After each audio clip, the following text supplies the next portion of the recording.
Coming up on Mountain News this morning, an Eastern Kentucky nonprofit prepares for a weekend giveaway perfect for the holiday season. And Christmas is coming to an Eastern Kentucky theater, bringing holiday magic and music to the stage. Dedicated to Eastern and Southern Kentucky, this is WYMT Mountain News this morning. Good Thursday morning to you. I'm Dakota Makris. It's 5:31 on this Thursday, and normally I say, well, I talk to Brandon and say, well, you all better take your jackets this morning.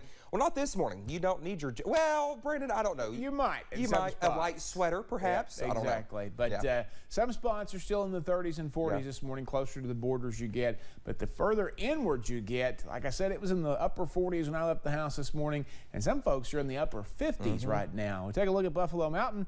Outside of Hazard, up here in Perry County, where our transmitter is located. 54 up there this morning, 54 also in Hazard, Pikeville, 55 Prestonsburg, and Logan, 56, the hot spot there in Irvin this morning.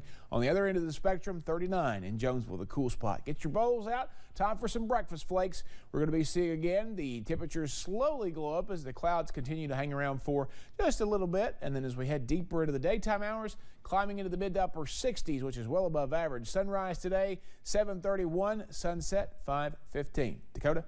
All right, Brandon, thank you so much. Well, 2 men are in jail after a van was stolen in broad daylight in Prestonsburg. The men's names are Ricky Atkins and William James. Police say the personal work van was stolen Monday from the parking lot of Prestonsburg City Utilities. And as Emily Bennett reports, thousands of dollars worth of tools were inside. In just a few seconds, in broad daylight, this van was taken from the parking lot of Prestonsburg City's utilities. And there was ladders and tools used to do construction type work. You can see in this video the vehicle being stolen Monday from the lot. The van recovered by Prestonsburg police within 7 hours in the Arkansas Creek community in Floyd County. I'm not sure what the reasoning behind taking the vehicle was, but they were able to recover the vehicle without any damage. Patrolman Sean Little says they arrested William James for the theft of the van, but after they found it, the construction tools were not there. Police received information they were at this house in the Martin community. The owner of the van was able to give a pretty good description of the items missing. Tuesday, patrolmen received a search warrant for the house in Martin, found the tools, and arrested Ricky Atkins for receiving stolen property. The value of the van and the tools is in excess of $30,000. Little says a theft like this is a good reminder for people to take pictures of your valuables, so it's easier for police to identify and return. Anything you have of any value that if you're traveling in a work vehicle and you possess tools, I know tools are not cheap anymore. Anything, always document what you have, take photographs of it when you purchase it, keep it on your phone or keep it somewhere safe. And always report a theft as soon as possible. That was Emily Bennett reporting. The van and most of the tools have been returned to the owner. The theft is still under investigation. Georgetown police are investigating a bank theft unlike anything they have ever seen before. Police say an ATM was stolen from a bank on West Showalter Drive. Now they say surveillance video showed a person in dark clothing arrived at the bank in a U-Haul before going over to the construction site by the Scott County Library to take a forklift at the site, which police say they drove over to the bank to steal the ATM. While this person was doing that, the ATM slid off the forks. They're still able to get it loaded back on and onto the truck, and they left the area. Allgood says they don't have a tag or description of the person yet, but they do have a time frame for the theft. So far, no arrests have been made. If you have any information about what happened, you're asked to contact the Georgetown Police Department at 502-863-7826.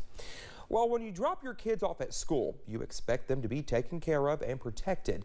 However, rather than participating in school, one student who goes to the Lenore Pre-K through 8 in Mingo County, West Virginia, just left the property. Mingo County School Superintendent Dr. Johnny Branch says both internal and independent investigations are ongoing. With railroad tracks and a busy road so close, it's an issue parents like Crystal Browning expect to be handled immediately. That's a worrisome issue. If I know anything about our principal and our assistant principal, they're going to up everything now. Parents are hoping for an increase in safety for their children while they're at school. Now, while the school district works to get to the bottom of how this incident occurred. Well, the Kentucky Board of Education has passed a regulation restricting corporal punishment in schools. Now, this new regulation says schools must get written consent from a student's legal guardian to use corporal punishment on them, and that consent must come in the first 5 days of the school year. Before using it, schools must also get verbal consent from the child's guardian. After it is used, the child must get at least 30 minutes of counseling. KBE members say this is a first step toward ending the practice. I'm on record as saying I consider this a barbaric practice. I'm embarrassed that it exists anywhere in the state of Kentucky, and I'm proud that we bring forward a regulation that will limit its practice. The regulation will now be filed with the Legislative Research Commission and is likely to go into effect around July of next year. The board says it does not have the authority to ban corporal punishment altogether. People in one city now have access to something officials say is first of its kind in their area.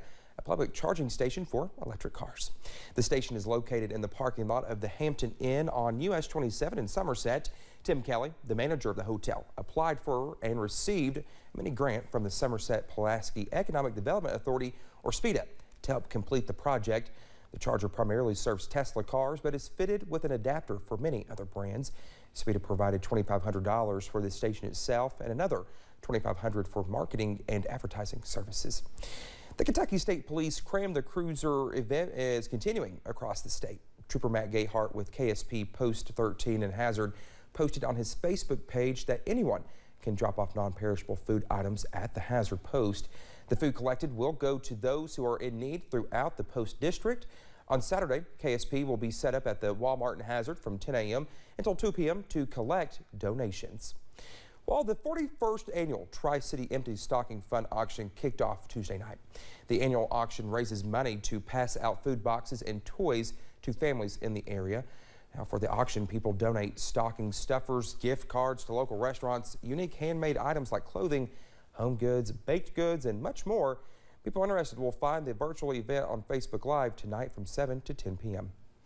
One nonprofit in Pike County is preparing for a weekend of giving. The Thankful Hearts Food Pantry in Pikeville is preparing for the 20th Christmas giveaway at the Pikeville area YMCA. The pantry also invites missionaries from Maryland and North Carolina to come into town and celebrate the season of giving in eastern Kentucky. Children at the event can receive new shoes, winter clothes, toys, and many other things they may need during the Christmas season. It's free to all the children. We go from ages 0 to 16, and it's like an all-day event. We go up to 1,500, even more. So I figured this year is going to be a whole lot more kids. So, but we start as soon as Christmas is over with, gathering and preparing and getting ready for the next event.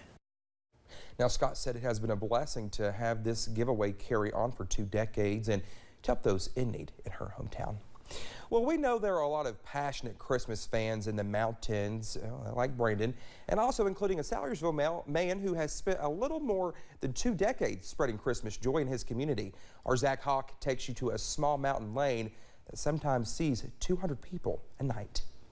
This is Candy Cane Lane. It was started by the wife and I after I retired in the mid-90s, and as you can see, it's kind of got out of hand since then. At first, 88-year-old Ben Gardner only needed a couple candy canes and a few strings of lights. But around 2001, it started to become an attraction in the town of Salyersville. We do this for the enjoyment of the children. It's something that we can do for the community. Doesn't cost much, and children seem to get enjoyment out of it. For most of the 2 decades Candy Cane Lane has been around, Gardner has played Santa Claus. But this local attraction is continuing to grow. Since the virus has been around, we decided that that was too risky.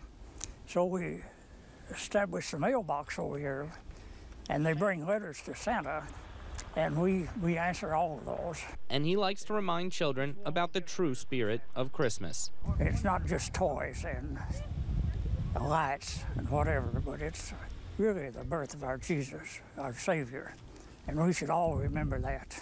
People can enjoy Candy Cane Lane after dark any evening until the new year. I guess you'd say it's been gratifying to see the community accept this, but it gives you pure joy to be out here with the children and see the enjoyment that they get from coming down and seeing the lights. In Salyersville, Zach Hawk, WYMT Mountain News.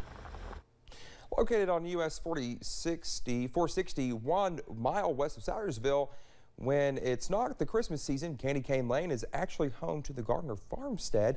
Established in 1830, the property is on the National Register of Historic Places, an example of an antebellum farm. This site has seen historic Civil War reenactments and is open for tours. But be sure to let Ben know you're coming. Well, Christmas is coming to the mountains, or at least the Mountain Arts Center. The building is decorated and the Kentucky Opry Christmas Show is on the schedule, bringing some holiday magic and music to the MAC stage. Executive Director Joe Campbell says the event is returning with a little something new to celebrate the season the Mountain Arts Center way. Didn't get to have them last Christmas, so we're glad to really bring them back, and some new cast members and new faces, and a totally new show, all new Christmas show. Show dates are December 10th through 12th and December 17th and 18th. Tickets are $18 each and available at macarts.com or at the box office. Well, just ahead this morning, a magazine announces its picks for some of the most influential people of Ooh, and there's Dolly. I knew you would catch that. I knew you would catch Dolly there. If you like sunny and mild weather, I have some good news for you. But like we always say, what goes up must come down. The full forecast is coming up in about 3 minutes.